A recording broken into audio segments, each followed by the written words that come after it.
Hola, ¿cómo estás? Muy buenas tardes, te doy la bienvenida una vez más a Todo tiene un porqué en la televisión pública. Hoy vamos a ocuparnos de un tema de ciencias sociales, un acontecimiento histórico que tuvo enormes repercusiones, algunas tal vez pueden rastrearse hasta hoy. Estamos hablando de un episodio particular del año 1968, que no fue un año cualquiera en la historia reciente de la humanidad. En mayo de ese año se produjo lo que conocemos como el Mayo francés, mayo del 68. Bueno, hablamos de una de las manifestaciones populares y culturales más significativas de las últimas décadas. ¿Quiénes fueron los que participaron? ¿Cuáles eran sus reclamos? ¿Qué fue exactamente ese Mayo francés? ¿Cuál fue la posición de los intelectuales y filósofos franceses de la época a propósito de lo que estaba sucediendo? ¿Cuáles fueron las consecuencias a nivel global e incluso aquí en la Argentina de esta manifestación? Sobre eso tratará el programa de hoy, un programa muy interesante con informes también de época y con imágenes que probablemente no hayas visto antes, así que quédate, te va a gustar. Vamos a recibir ya a nuestra primera invitada para meternos de lleno en el Mayo francés. Hoy nos visita Silvina Vinci.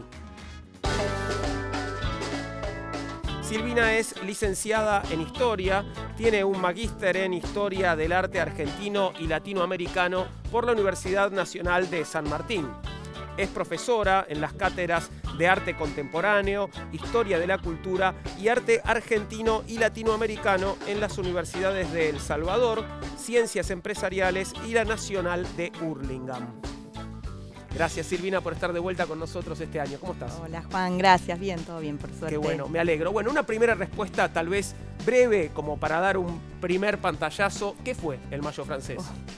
Bueno, el Mayo francés, en realidad, lo que consiste al principio es una revuelta estudiantil, espontánea, que surge en las universidades. Decimos siempre Mayo francés, pero en realidad se inicia en marzo, ¿sí? Con el movimiento del 22 de marzo.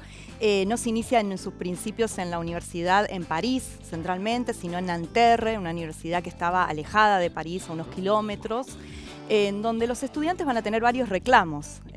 Los reclamos van a venir desde costumbres que sucedían cotidianamente en la universidad, cambios con pedido de mayor participación dentro de política dentro de la universidad, reclamos de libertad de expresión política en el campus de la universidad, y va a venir reclamos de costumbres, ¿no? De un grupo, estamos hablando de una generación muy fuerte de jóvenes de la década del 60, ¿no? Estamos en el 68, pero ya es una década del 60 en el cual los jóvenes tienen mucho protagonismo a nivel internacional, no solo en Francia.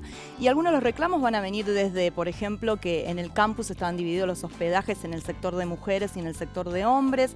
Habían logrado que las mujeres pudieran transitar durante la parte del día y cuando querían a veces a la noche en el hospedaje de los hombres, pero los hombres no podían ingresar en el hospedaje de las mujeres. Estaban pidiendo cambios con respecto a eso, cambios en la libertad de vestimenta. Los jóvenes del 60 es la necesidad de vestirse de jean, claro, las mujeres de minifalda, y la estructura de la universidad era una estructura, podríamos decir, no medieval, pero una estructura bastante cerrada, autoritaria, en el cual no tenían tampoco participación en las cátedras y los estudiantes estaban pidiendo una mayor participación. En realidad ese movimiento de marzo surge con fuerza en el sector de sociales de la Universidad de Nanterre, donde va a haber un protagonista central que estaba estudiando sociología en ese momento, que es Daniel Cohn-Bendit, que va a ser el que va a poner mayor fuerza a estos reclamos en un principio en marzo, ¿sí?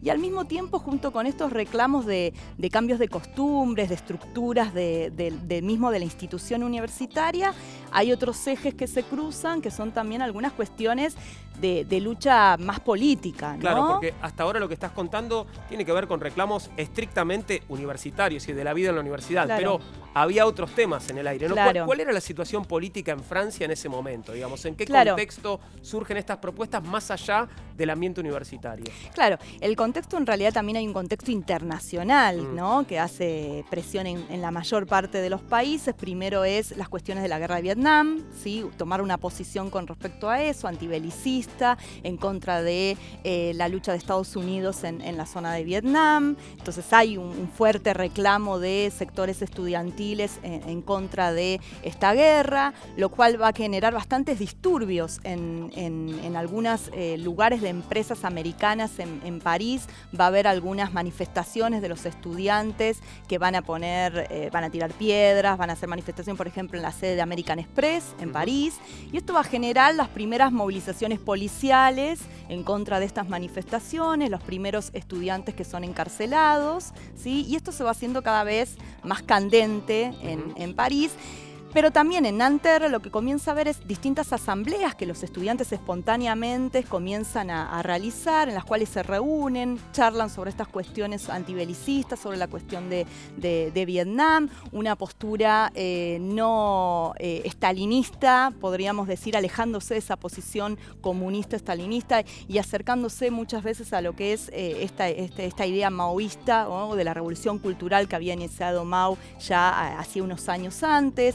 Y esto empieza a ser cada vez más potente en la universidad, y la Universidad de Nanterre, el decano, el rector, no quiere estas cuestiones, porque había dos posiciones, cuestiones que estudiantes que apoyaban antibelicistas, las cuestiones de Vietnam del Sur, la no intervención de Norteamérica, y había, por supuesto, un sector estudiantil, podríamos decir, más fascista, ¿no? Claro. Neofascista. Entonces comenzó a haber ya enfrentamientos entre los mismos estudiantes, ¿no? Tenías enfrentamientos fuera de la universidad, donde intervenía la policía, estudiantes encarcelados, enfrentamientos entre los mismos universitarios, y el decano de la Universidad de Nanterre, el señor Gripin, decide cerrar la universidad. En abril, esto había comenzado en marzo, en abril decide cerrar la universidad, dice hasta junio, que son los exámenes, volvemos a abrir, y esto va a generar mayor efervescencia del alumnado, que va a decidir trasladar el reclamo a la Sorbona. Eso ya es en el centro de París. Otras universidades empiezan a cumplir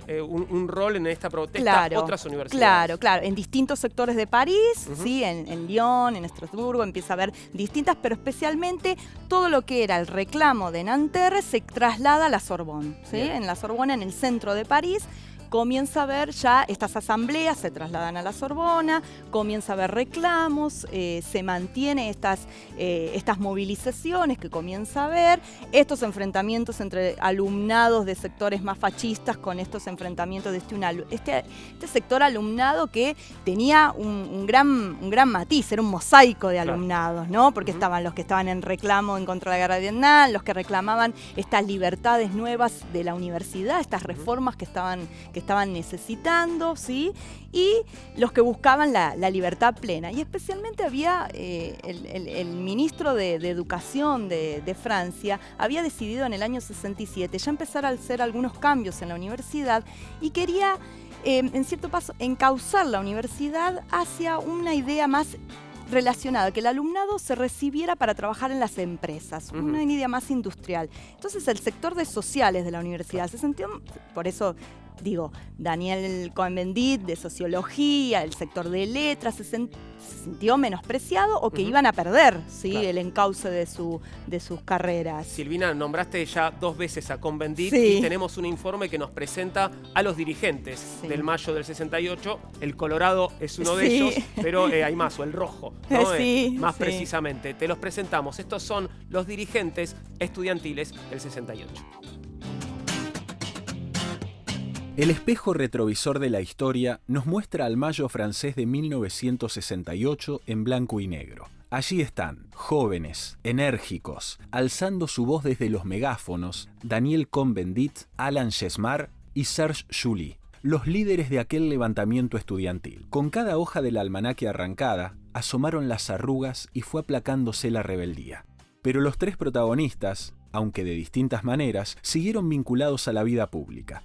2 de ellos asumieron cargos políticos. Daniel Cohn-Bendit, entonces jefe de las filas de los estudiantes de la Universidad de Nanterre, se desempeñó como diputado ecologista en el Parlamento Europeo desde 1994 hasta 2014.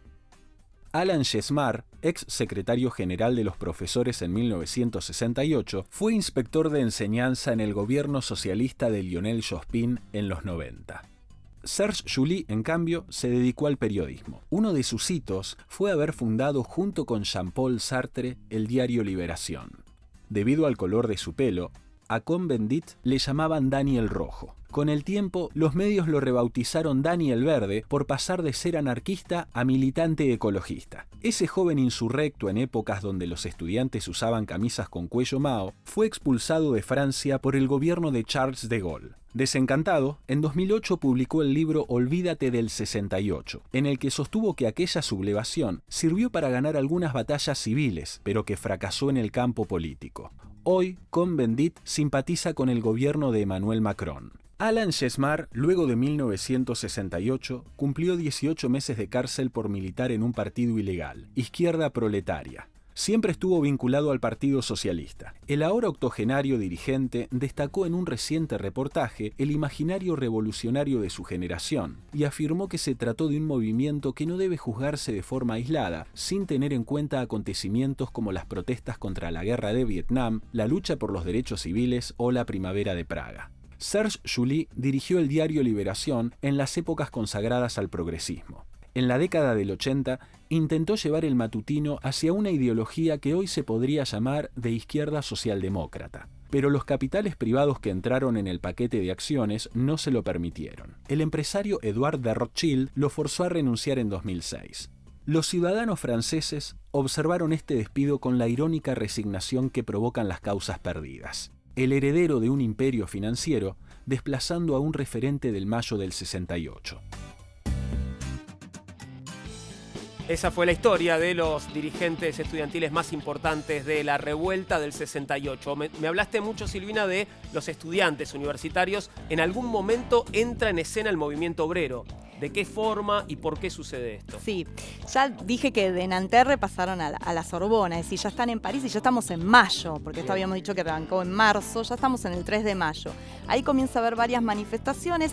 Hubo una muy importante donde comienzan las barricadas de los estudiantes, que va a ser a partir del 8 de mayo y hasta el 10 de mayo va a haber barricadas, va a haber un fuerte enfrentamiento entre la policía y los estudiantes, muchos heridos, esta idea de el sacar los adoquines, que era el arma que tenían los estudiantes, y a partir de esta violencia que utiliza la policía contra los estudiantes, comienza a haber una cierta solidaridad, primero entre lo que se va a hablar, los vecinos del barrio latino, que era donde se encontraba la Sorbona y donde se produce este gran enfrentamiento entre los policías y los estudiantes, y esto se comienza a expandir también hacia el sector obrero, el cual, por supuesto que también no estaba en una situación, de gran, podríamos decir, decadencia económica, ¿no? Los salarios eran muy bajos, muchas horas de trabajo, y el sector obrero, podríamos decir, no afiliado a los sindicatos, es el que comienza a tener una cierta solidaridad con los estudiantes que estaban siendo oprimidos, que estaban recibiendo violencia por parte de la policía,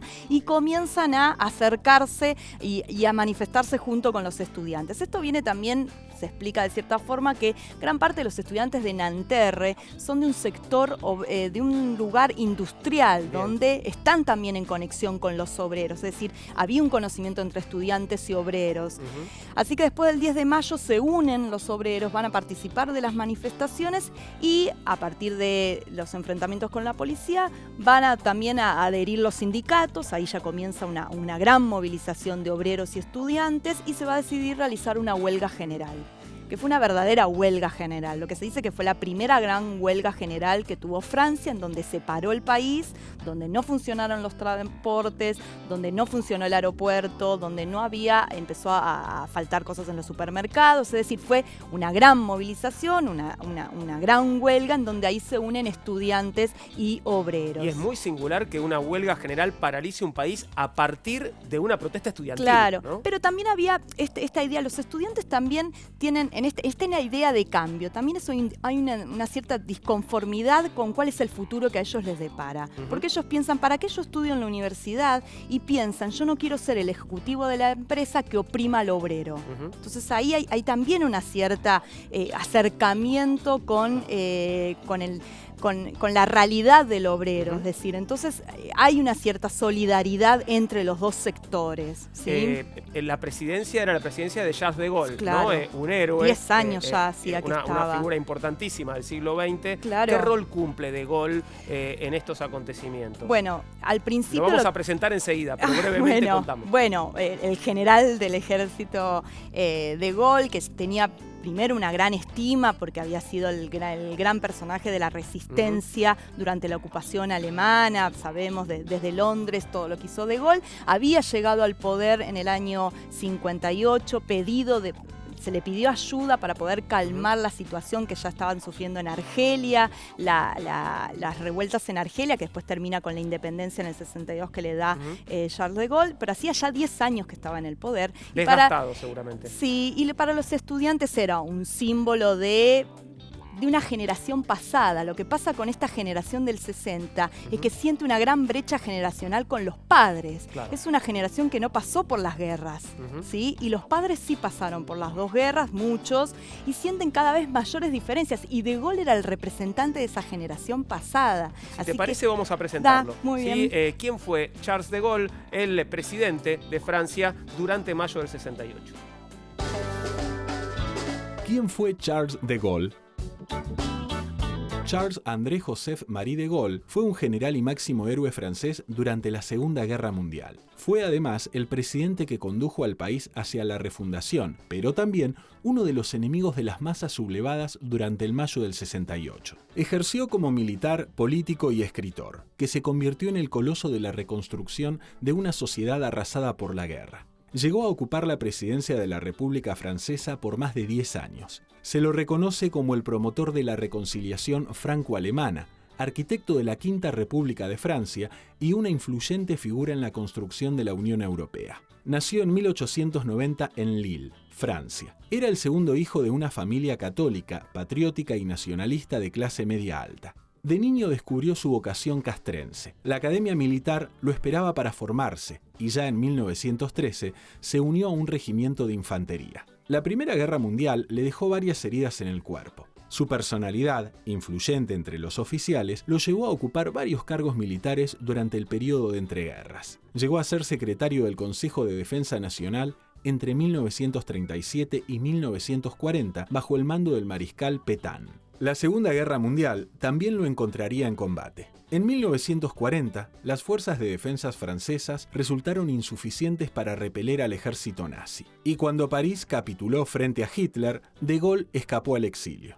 Desde Londres fundó el movimiento Francia Libre, opositor al gobierno colaboracionista de Vichy. En 1943 trasladó su cuartel general a Argelia, donde se convirtió en presidente del Comité Francés de Liberación Nacional. Tras la recuperación de París, se convirtió en presidente provisional por 2 periodos sucesivos. Había vivido 2 guerras mundiales y ayudado a recuperar la libertad de su país. En 1946 se retiró de la vida pública por 12 años, pero una vez más, la historia lo convocó a la arena política y militar. En mayo de 1958 estalló una insurrección en la colonia francesa de Argelia que amenazó con llevar a Francia a una guerra civil. Este temor condujo a que De Gaulle regresara al poder. Tras la sanción de una nueva constitución, fue votado presidente de la nueva república el 21 de diciembre de 1958. En 1965 fue reelegido por un nuevo período. Pero lo que no pudo la guerra, lo pudo el Mayo francés. Si bien su partido político sobrevivió al clima insurreccional de las calles de París, ganando las elecciones, su imagen había sido golpeada por el movimiento obrero y estudiantil. En 1969, De Gaulle convocó a un referéndum que pedía la aceptación de una reorganización regional y una reforma del Senado. La consulta se presentó a los votantes como una elección entre la aceptación de las medidas o su propia renuncia. Las urnas dieron su veredicto en contra del viejo líder. El 28 de abril de 1969, 365 días después del comienzo de la revuelta, De Gaulle dimitió. Murió al año siguiente, y con él una parte del convulsionado siglo XX. ¿Tuvo que ver el mayo del 68 con el final de Gaulle en el poder? A propósito de lo que veíamos, Silvina. Sí, yo creo que sí. Y ya estaba desgastado la figura y el poder de Gaulle. En cierta forma, él intenta en este fin del mayo francés, porque en realidad podríamos decir cuánto dura el mayo francés, se pone como fin los primeros días de junio. La Sorbona estuvo tomada hasta el 16 de junio, es decir, tuvo una extensión de duración más que el mes de mayo, ¿no? Y lo que hizo Charles de Gaulle es, bueno, tratar de buscar un acuerdo, y las revueltas se fueron mermando. Eso sí, cuando fue pasando esta convulsión de mediados de mayo, esto fue mermando, se realizó un acuerdo que fue el Acuerdo de Grenelle, en el cual se dieron varias pautas de mejoras de trabajo para los obreros. Esto en cierta forma gustó, hubo un 35% de aumento del salario, se redujo las horas de trabajo, hubo una indemnización por desempleo, el cual ya económicamente Francia estaba en decadencia, es decir, había un gran desempleo. Ahora, por lo que venís contándome, la sociedad francesa mayoritariamente apoyaba las protestas, claro. Entonces. Sí, lo que hubo fue un gran apoyo. Lo que se dice que quienes participaron del mayo francés, es decir, los estudiantes universitarios, los estudiantes de colegio que también salen en reclamo, y dicen después ya también los padres de estos chicos también participan, y lo que se dice gran parte de la sociedad, es decir, la huelga fue de 10 millones de personas, es decir, estamos hablando de una gran participación que tuvo, y esto debilita en cierta forma la figura de Gaulle, el cual decide disolver el parlamento y llamar a elecciones, se producen las elecciones, y ya finalmente, ya al año del mayo francés, está renunciando de Gaulle a su puesto. Un poco ya nos contaste qué pasó en Francia después del mayo del 68, qué pasó en Europa y qué pasó en el mundo.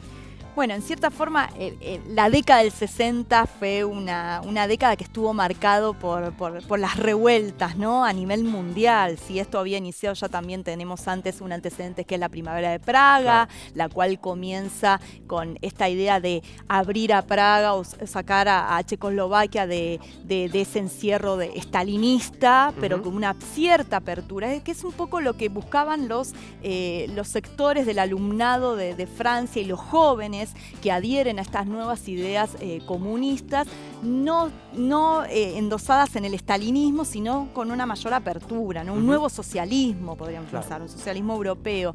Así que la Primavera de Praga va a ser esa primavera en donde Dussek busca una cierta apertura de libertades, de prensa, en el sector educativo, en la economía, pero que finalmente no va a dar sus resultados y va a terminar con los tanques entrando soviéticos a Praga y terminando con esa primavera. Pero el mayo francés tuvo sus revueltas también de levantamientos de estudiantes en Estados Unidos, en dos universidades. En México. Sí, en México la matanza de Tlatelolco fue terrible. Y aquí en Argentina, si hablamos del Cordobazo del año 69, ¿podemos trazar una relación con lo que había pasado un año antes en Francia? Sí, la gran relación yo creo que viene de la década del 60 encuentra, y en este mayo francés se ve, esta idea de la unión entre estudiantes y los obreros para el reclamo. Reclamo no solo de mejoras económicas, de mejoras de reformas de vida, de libertades. En el caso de nuestro país, tiene una cierta relación también con la situación política que se está viviendo en nuestro país, que es bajo un régimen militar, que es la dictadura de Onganía, que había tomado el poder en el año 1966, lo cual gran parte de las libertades, porque se sabe que el gobierno de Onganía fue uno de los gobiernos más violentos, más fuertes a nivel censura, especialmente censura a nivel educativo, es decir, la noche de los bastones largos que sufren los docentes y estudiantes universitarios. Entonces, el cordobazo, que ya venía con un rosariazo, es decir, ya venían con movimientos estudiantiles donde estudiantes habían sido encarcelados, había habido problemas de censura, y esto conlleva un problema económico que está teniendo también Córdoba y a nivel Argentina en general, en el cual los sindicatos deciden realizar una gran huelga y marcha, y los estudiantes, especialmente el sector de estudiantes de la Universidad de Medicina, ahí es donde se comienza a poner en candente el cordobazo y esta unión entre obreros y estudiantes que van a salir a las calles, y va a ser un gran cordobazo. Brevemente, Silvina, porque no tengo casi más tiempo. Fue un fracaso, fue un éxito el mayo del 68, un debate que sigue hasta la actualidad, ¿no? Sí, yo creo que, bueno, a nivel político, los mismos protagonistas como Daniel Cohn-Bendit, que que está todavía en política, que estuvo en el Parlamento alemán, considera que políticamente fue un fracaso, ¿no? En el sentido de que no triunfó ese socialismo, claro, ni ese pensamiento que ellos tenían. La guerra de Vietnam va a terminar muchos años después, es decir, no fue ahí en el momento, pero a nivel social y cultural yo creo que se produjo grandes cambios, ¿sí? Por eso todavía queda en la memoria histórica de todos, ¿no? Es imposible de no olvidar. Silvina, gracias. Seguimos en un ratito. Ahora salimos de la historia del mayo del 68 para presentarte nuestra sección ¿Qué tiene que ver la ciencia con? Hoy la pregunta es ¿qué tiene que ver la ciencia con el sueño? ¿Qué tiene que ver la ciencia con el sueño? El sueño es uno de los aspectos más misteriosos y fascinantes de nuestro cerebro, pero no es una actividad exclusiva de los humanos. A pesar de que dormir ocupa 1/3 de nuestras vidas, conocemos relativamente poco sobre su funcionamiento. Según estudios científicos, el sueño está asociado con funciones inmunes, endocrinas, de aprendizaje y memoria que ayudarían a consolidar los nuevos recuerdos y actualizar los antiguos. También sirve para forjar nuevas conexiones neuronales, filtrando las que no tienen relevancia. El cerebro dormido sabe qué información nueva es lo suficientemente significativa como para mantenerla, y por el contrario, qué puede atenuarse o desaparecer. Los hábitos del sueño fortalecen el cerebro a largo plazo y auxiliarían al cerebro en tareas de autorreparación. Durante el sueño aumenta la producción de las células responsables de recubrir las neuronas de mielina, una sustancia que funciona como el material aislante del cerebro. Por el contrario, la privación de sueño produce una mayor actividad en los genes implicados en el estrés y la muerte celular. Sabemos que dormir es un proceso vital, pero, paradójicamente, descubrir todas las funciones del sueño es un misterio que aún desvela a la comunidad científica.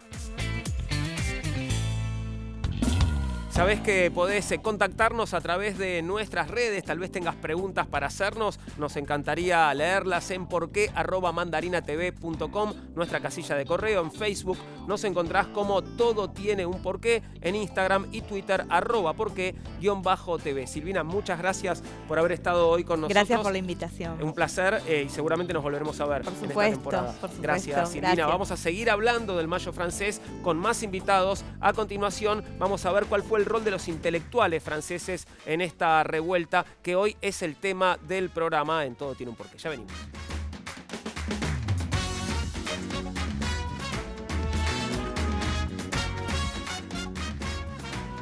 Continuamos con Todo Tiene un Porqué en la televisión pública, segundo bloque. Hoy un tema de ciencias sociales. Estamos hablando del Mayo francés y queremos ahora indagar en cuál fue el rol y la participación de los filósofos e intelectuales franceses en este movimiento. Y para eso convocamos a un nuevo invitado. Hoy nos visita Julián Ferreira.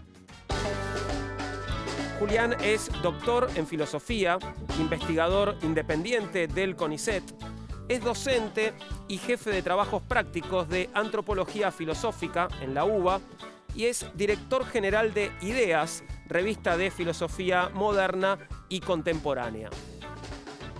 ¿Cómo estás, Julián? Gracias por venir. ¿Cómo andas, Juan? Por favor, gracias por invitarme. Bueno, ¿cuál era el escenario de la filosofía? Bueno, Francia, por supuesto, tiene una tradición filosófica muy importante, ¿no? ¿En qué estaban los filósofos y pensadores franceses antes del Mayo del 68? Bueno, la década del 60 en Francia a nivel filosófico es uno de los momentos más densos, apasionantes de la historia de la filosofía toda. O sea, si uno tendría que hacer 3 grandes momentos de la filosofía, yo pondría ese momento de Francia junto con la antigua Grecia, con el idealismo alemán en la bisagra entre el siglo XVIII y XIX, y para mí son los 3 momentos. Hay muchos otros filósofos importantes, pero esta concentración, este nivel de debate, la cantidad de figuras que se empiezan a acumular y cómo sus teorías avanzan discutiendo con ellos e interactuando con acontecimientos históricos, como es el caso de lo que nos convoca hoy, es increíble. Yo me gastaría uno de mis viajes en el tiempo para ir ahí, sin duda. Me lo gasto, sí, pero sin pensarlo 2 veces. Sí. ¿Y de qué estaban hablando? ¿De alguna manera anticiparon esto que iba a suceder? Digo, las ideas que estaban circulando, digo, en en los claustros universitarios, ¿de alguna forma anticiparon el mayo del 68? Bueno, este programa, viste, se llama Todo tiene un porqué. Bueno, entonces y la última vez que me convocaron era para pensar aquello que no tenía un porqué, que eran las serendipias. Y hoy pasa lo mismo, porque estamos hablando sobre justamente un acontecimiento que se caracteriza por esta idea de no tiene un porqué. No lo vimos venir. Por supuesto, siempre están los vivos que dicen, no, yo sí me di cuenta, viste, con el coronavirus. No, yo ya siempre lo supe que esto iba a pasar. Pero la mayor cantidad de las personas, sobre todo las que lo han pensado en forma más dinámica, coinciden en esta idea. No lo vimos venir. Y esto es lo apasionante, esto, digamos, si querés, lo filosófico del asunto. Porque, viste, está la idea de que la filosofía ya sabe y ya pensó. La filosofía justamente no piensa sino forzado por una violencia que pasa algo que de golpe nos deja sin respiración, sin porqué, y ahí aparece el pensamiento. En este tipo de momentos es donde el pensamiento, que es la filosofía, aparece. Claro. Y este es un caso, digamos, paradigmático y se notó mucho. Vamos a charlar ahora seguramente. Claro, generó, bueno, esto, movilización, toma de posición y mucha reflexión de los filósofos y pensadores. Contame un poco sobre eso, ¿no? Entrando ya en tema, ¿cuál fue la posición y qué hizo cada uno de los actores de esta historia, ¿no? Porque tenés distintas generaciones de pensadores, ¿no? Pues estaba por un lado Sartre y Simone de Beauvoir, tal vez los más veteranos, pero venía toda la sangre nueva, que es seguro a lo que te referís, ¿no? Sí, en realidad hay una mezcla, porque fíjate, están por un lado Sartre y Simone de Beauvoir, que claro, tenían esta cuestión, sobre todo Sartre, que una figura que estaba, había pasado su época de gloria, y por lo tanto no era parte de lo que uno diría el establishment de la academia en ese momento, no estaban las universidades, y entonces es una figura bastante bien aceptada por el movimiento de la revuelta, así que después nos detenemos en eso, pero... y luego estaban los consagrados, los que estaban ocupando las cátedras, como contamos en el bloque anterior. El movimiento tenía justamente una revuelta en contra de estas estructuras establecidas, sobre todo estas grandes figuras, o estas figuras paternas que aparecían como el enemigo. Y en ese caso había por supuesto un montón de corrientes filosóficas que aparecían, el marxismo, la fenomenología, la historia de la filosofía clásica, pero yo quisiera detenerme en lo que era el estructuralismo. Claro. El estructuralismo era el movimiento que quedó, no porque fuera el predominante, de hecho en Nanterre, donde empezó el asunto, no había casi ninguno de los estructuralistas, pero al ser el movimiento de pensamiento por excelencia previo al Mayo francés, con el Mayo francés sería el momento en el cual termina, se habla de la defunción del estructuralismo, era el gran movimiento. Y sus figuras aparecían como figuras controversiales para la revuelta. Por ejemplo, Lévi-Strauss. Claro, el caso, digamos, arquetípico, es decir, la figura que era el gran profesor, que era el estructuralista, la antropología estructural había creado, que era muy importante para el estructuralismo, y es uno de los que peor toma la revuelta, ¿no? Dice, se acabó la ciencia en Francia, esto va a destruir todo lo que venimos haciendo. No la entendió. El biógrafo dice, para Lévi-Strauss fue el descenso al infierno, para que te das una idea. No, la pasó muy mal, lo vivía como un ataque a todo lo que había creado. No es el caso de todos los estructuralistas. Tomamos otra figura, también más o menos de la misma edad, de Lévi-Strauss, que era Lacan. Claro. Psicoanalista. Él toma mejor la cuestión, hace la huelga, firma manifiestos. Así que él tiene una actitud un poco más favorable con el asunto. Pero bueno, aparece el gran conflicto, que fue un grafiti que aparece entre los hermosos grafitis y figuras que han hecho esta época, que es las estructuras no bajan a la calle. Era uno de los grafitis, claramente en contra del estructuralismo. Y bueno, unos años después, un debate que era real con Foucault, pero Lacan estaba en el panel y le preguntan justo sobre esto, y Lacan dice, no, pero es al revés. El Mayo francés no muestra que las estructuras no bajan a la calle. El Mayo francés es las estructuras bajando a la calle. Claro. Porque claro, la idea de la estructura como algo fijo, que no se mueve, no es lo que piensa Lacan. Lacan piensa que la estructura es algo dinámico, y que lo que explota ahí son esas estructuras, puede ser el inconsciente que está ahí debajo, callado, y de pronto se desencadena y es la estructura que vaya a la calle. Y tiene una frase también muy linda y un concepto lacaniano que no podría explicar, que es el objeto A, pero uno de los grandes conceptos de Lacan, y él dice, los adoquines y los gases lacrimógenos son el objeto A. Okay. Lo cual, bueno, exigiría 20 programas para Sí, poder agotar lo que significa, pero es muy interesante que no son cosas materiales, no son el adoquín, no son el gas lacrimógeno, sino que expresan la parte más dinámica de la estructura. Nombraste a Foucault, que también, por supuesto, es un personaje ya, digamos, en la vereda del Mayo, ¿no? Del 68, o no tanto. En realidad, Foucault el tema es que no estaba en Túnez, cuando Ok. en ese momento no estaba físicamente, pero es una persona que definitivamente se ve muy afectado y hace un balance muy positivo del Mayo francés, y él dice, yo no hubiera escrito lo que escribí si no hubiera sido por el Mayo francés. ¿Y por qué es esto? Porque, digamos, pertenecería a un grupito de filósofos, Foucault, que son muy atravesados por esta experiencia. ¿Qué son cuáles? ¿Quiénes son los otros? Y yo pondría principalmente a Foucault con Deleuze y Guattari, sería como el grupo de los que esto los interpela. Y si bien si uno lee sus obras, las obras que aparecen por ejemplo en el 68, uno encuentra aspectos prácticos. No es que no les importaba que estaban solamente en la idea del filósofo, la Torre de Marfil, pensando cosas puras, no para nada, pero sin embargo ellos lo sienten como un llamado a pensar la relación teoría-práctica, cómo se vincula el pensamiento filosófico con la acción. Y entonces Foucault dice, yo nunca me hubiera puesto a preocupar por el problema de las prisiones, que es vigilar y castigar, temas que le importan muchísimo a Foucault, o el tema de la sexualidad. Palabras de él, si no hubiera sido por el Mayo francés, yo no me hubiera puesto a pensar en estas cuestiones. Entonces ahí te muestra ese cambio de eje. Bien, los filósofos, los intelectuales de las universidades no fueron los únicos que fueron interpelados por esto que estaba pasando y que tuvieron que tomar una posición u otra, ¿no? Esto pasó también, bueno, en otras áreas de la cultura, y hay un acontecimiento que vamos a recordar ahora y sobre el que vamos a ocuparnos en unos minutos, que es el boicot al Festival de Cannes de parte de los realizadores y las figuras más importantes del cine francés en ese momento, un momento también muy rico, ¿no?, del cine francés. Veamos en qué consistió ese boicot, unas imágenes muy especiales, y vamos a conversar con Diego Brodersen sobre este tema. Le Festival de Cannes s'est achevé il y a 15 jours. Il y a 21 ans, en mai 68, la fièvre de Paris avait envahi la Croisette, avec l'arrivée d'un fort contingent de cinéastes français, enthousiastes et batailleurs, en tête desquels Truffaut, Godard, Albi Coco, Louis Malle, Claude Berry et Polanski. Tous bien résolus à se faire entendre. On doit annoncer dans ce qui reste de l'information, puisque les journaux ne sont plus acheminés, mais il faut que les radios au moins annoncent que le Festival de Cannes est arrêté. Il n'y a pas un seul film qui montre des problèmes ouvriers ou étudiants tels qu'ils se passent aujourd'hui. La seule manière pratique de le faire est d'arrêter immédiatement toute projection. Le conseil d'administration du Festival international du film décide d'arrêter le festival. Le conseil décide à l'unanimité de déclarer clos le 21e Festival international du film ce dimanche 19 mai à 12h. Bravo.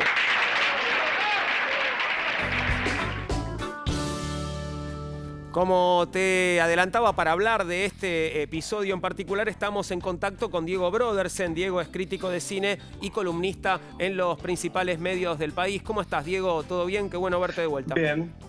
¿Cómo estás, Juan? A la distancia, pero bueno, acá estamos. Gracias por estar ahí. Contame un poco, bueno, ¿cuál fue el rol de los realizadores, de los técnicos, de todos, digamos, los integrantes de la industria del cine, también los estudiantes de cine y de televisión en el Mayo francés y, bueno, en particular con este boicot al Festival de Cannes? Bueno, el rol fue muy activo, por lo menos de una parte, ¿no? La verdad, no podemos generalizar, pero un grupo muy importante de cineastas en particular se pusieron, digamos, directamente en acción directa, participando no solo de las manifestaciones y demás, sino filmando lo que estaba ocurriendo en las calles de París.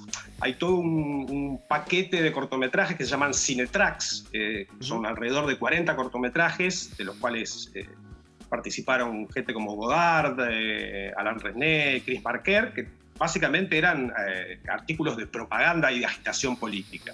¿Sí? Eran cortos de 3-4 minutos diseñados para seguir la agitación, digamos, de Estados Unidos. Ahora, más allá de dar cuenta de lo que estaba ocurriendo, ¿cuál fue el motivo? ¿Por qué el boicot al Festival de Cannes? Bueno, lo que proponían a partir de una serie de reuniones que eran los Estados Generales del Cine francés. ¿Qué fueron los Estados Generales del cine francés? Perdón. Bueno, el resultado, digamos, precisamente una acción directa para participar aún más de lo que estaba ocurriendo, de la revolución, la podemos llamar así, donde se decidió, entre otras cosas, que, bueno, que las formas de producción, las formas de distribución, el régimen capitalista cinematográfico, como lo llamaban, tenía que cambiar. Y lo que consideraban, gente como Godard, por ejemplo, que fue uno de los más activos, era que en el contexto del Mayo francés, de lo que estaba ocurriendo en toda Francia, no podía desarrollarse la alfombra roja del Festival de Cannes. Entonces, lo que empezó a ocurrir... Sí. Además de Godard, ¿qué otros protagonistas tuvo esta protesta? Bueno, su amigo François Truffaut, ahí creo que se veía a los dos en el fragmento que vimos, fueron de los dos cineastas más activos, ambos, por supuesto, ex redactores de la revista Cahiers du Cinéma. Pero se sumó mucha más gente, es decir, así como en Francia en general las cosas se fue escalando, en el festival ocurrió lo mismo. Es decir, primero hubo una serie de cancelaciones de funciones, gritos, hasta que finalmente el Festival de Cannes decidió dar de baja el festival. El festival no terminó, iba a terminar el 24 de mayo y terminó el 19, porque básicamente, la mitad del jurado oficial terminó renunciando, entre ellos Roman Polanski, muchos realizadores como Carlos Saura, Milo Forman retiraron sus películas de la competencia. Es decir, esto fue escalando, hubo asambleas en las salas de cine y finalmente el festival decidió cancelarse. Estas fueron las modalidades de la protesta, ¿no? Intervenir funciones, Exacto. hacer asambleas. ¿Y qué fue Pararse adelante de la pantalla en una proyección. Claro, así no se puede. No, exacto. ¿Y qué fue la quincena de realizadores, Diego? Bueno, fue un poco una respuesta al año siguiente, en 1969, un grupo de cineastas, los más ligados, digamos, a la izquierda, y hablaban de maoísmo. Godard se estaba convirtiendo al maoísmo en ese momento. Una reacción fue crear una sección paralela a la oficial, digamos, del Festival de Cannes. La llamaron Quincena de los Realizadores, y la idea era allí promover a todos aquellos cineastas por afuera de la élite canina, digamos, del Festival de Cannes, y darles un lugar a realizadores jóvenes, a un cine más arriesgado, que es interesante porque es una idea que nació, digamos, a partir del Mayo francés, pero continúa hasta el día de hoy. Es decir, claro. La sección Quincena de los Realizadores de Cannes sigue siendo, a pesar de los cambios de dirección y de programadores, tal vez la más arriesgada en términos artísticos y creativos de todas las secciones del festival. Diego, muchas gracias por estos minutos. Seguramente volveremos a estar en contacto en esta temporada. Gracias, Juan, y saludos a la distancia. Un abrazo grande. Gracias, Diego. Vuelvo con vos, Julián. Estamos hablando del Mayo francés, del Mayo del 68, la participación de los filósofos, los intelectuales, la toma de posición de cada uno de ellos. Hablabas de Foucault y esta suerte de reconocimiento de que su obra posterior, digamos, no habría sido la que fue si no fuera por Mayo del 68. ¿Esto se aplica a otros pensadores y filósofos? Sí, definitivamente. El caso de Deleuze y Guattari que te comentaba, van a sacar una obra que se llama El Antiedipo en el 72, donde Guattari dice, bueno, eso si no fuera por el desarraigo que nos quedó después de que pareció que fracasaba el Mayo francés, no hubiera sido posible.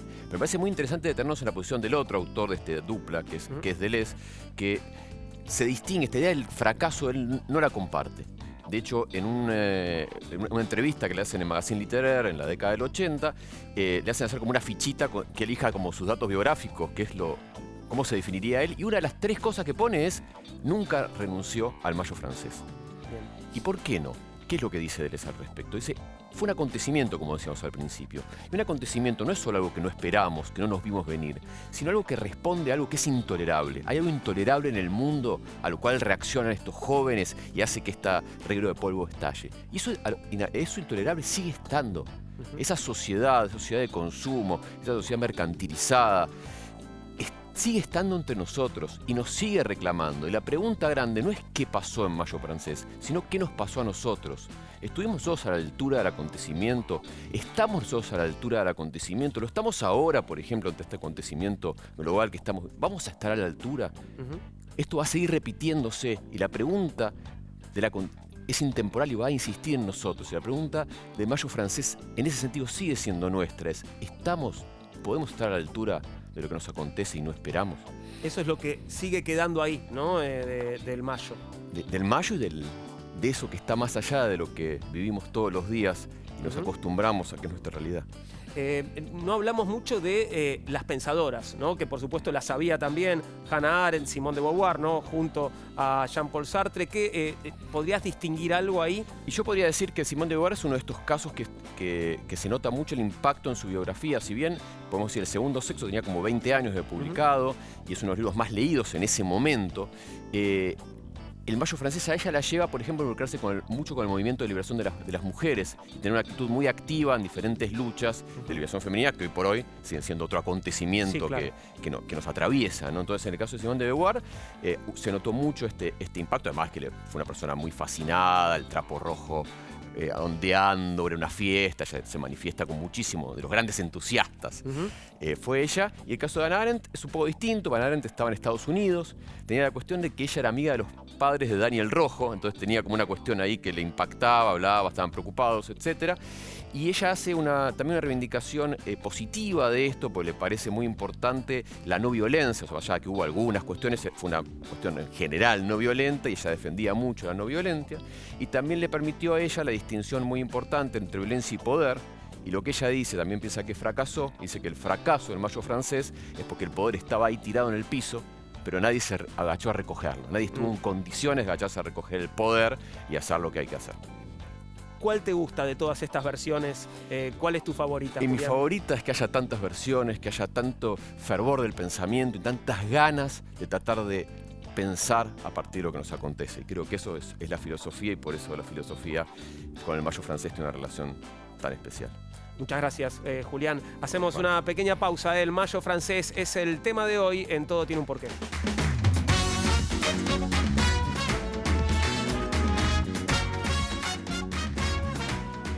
Llegamos al final de nuestro programa de hoy, esperamos que lo hayas disfrutado y que te hayan dado ganas de ir a leer algunos de los pensadores y filósofos de los que hablamos, ir a revisar un poco la historia del Mayo del 68, el cine de la época, en fin, hay tanto para ver que espero que te haya quedado el bichito de la curiosidad ahí picando. Muchas gracias, Julián, por haber venido. Un placer. Nos encontramos de vuelta seguramente en otro momento en esta temporada y a vos te digo que te espero para el próximo programa con más preguntas que nos plantearemos buscando otras respuestas sobre otros temas, porque todo tiene un porqué. Chao, muchas gracias.